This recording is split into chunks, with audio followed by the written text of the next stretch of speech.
நம்ம ராசிபுரம் நகருடைய வளர்ச்சி என்பது நிச்சயம் தேவை. அதற்கு விரிவாக்கம் தவிர்க்க முடியாதது.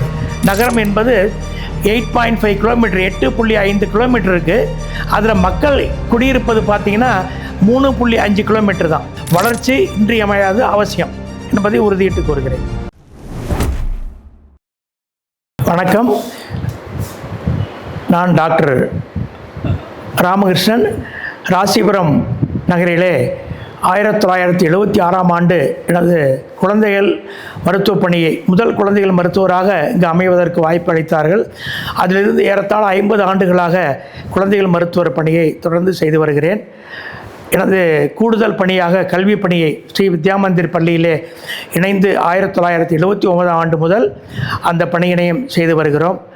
அதே போல் ரோட்டரி சங்கம் 1976ஆம் ஆண்டு இங்கே வந்து 20 ஆண்டுகளுக்கு லயன்ஸ் கிளப் அரிமா சங்கத்தில் இணைந்து எனது பணியை தொடர்ந்து 96வது வயசு வரை செய்திருந்தேன்.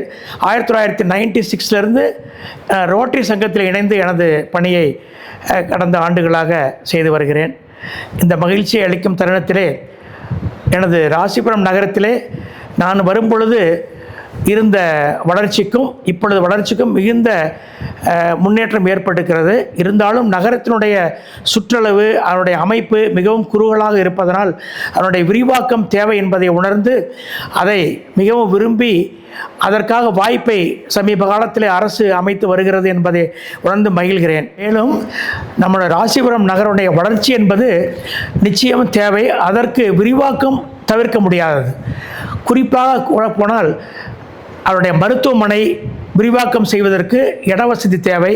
அதை ஆண்டூர் கேட் அருகிலே கொண்டு செல்ல இருக்கிறார்கள். இதுவும் மகிழ்ச்சியான செய்தி. அதன் அருகிலேயே நம்மளுடைய பேருந்து நிலையம் மாற்ற இருக்கிறது. இதுவும் நம்மளுடைய ராசிபுரம் நகரத்தினுடைய வளர்ச்சிக்கு இன்றியமையாதது, தவிர்க்க இயலாதது.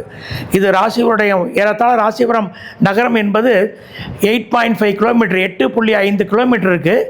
அதில் மக்கள் குடியிருப்பது பார்த்திங்கன்னா 3.5 கிலோமீட்டர் தான். மீது எல்லாமே நீர்நிலைகளாகவும் சில அடர்ந்த பிரதேசமாக இருக்கிறது.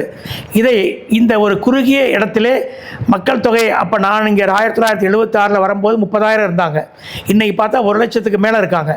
இந்த இடம் மாறவில்லை. இந்த இடத்தை மாற்றுவது என்பது நகரத்தை விரிவாக்கம் செய்வதற்கு, அதற்கு இப்பொழுது இருக்க ஒரே ஒரு நகர்வு என்பது ஆண்டூர் கேட்டை நோக்கி நகர்வது தான். அதை நகர்த்துவதற்காகத்தான் அரசாங்கம் திட்டமிட்டு செயல்படுத்த இருக்கிறார்கள். அது மிகவும் வளர்ச்சி இன்றியமையாது அவசியம் என்பதை உறுதியிட்டு கூறுகிறேன்.